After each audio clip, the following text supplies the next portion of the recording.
Okay, so we're here sa Galilee Wonderland Resort sa Bustos, Bulacan to guys.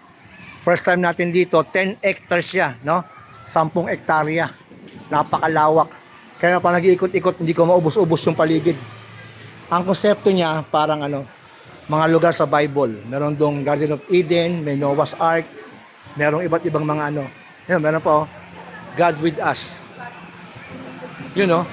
God with us. So, ito yung pinaka natin, yung pinaka entrada. Yan. Meron silang din, wave pool kanina na ikot ko na yon. Meron tayong video ron. Tapos, meron silang mga private villa na kung gusto niyo yung kayo-kayo lang, meron ding pool doon. Pero ito, upon entry, yan. Talagang siya, napakalawak. Yun, meron mga Corinthian, Mount Sinai, no? Yan. Meron silang dito, parang pinaka food court nila. Gusto nyo kumain, gusto nyo bumili, kulang pagkain niyo, wala kayong baon, pwede rito. Then kami, may mga baon kami, pero wala na siyang corkage fee.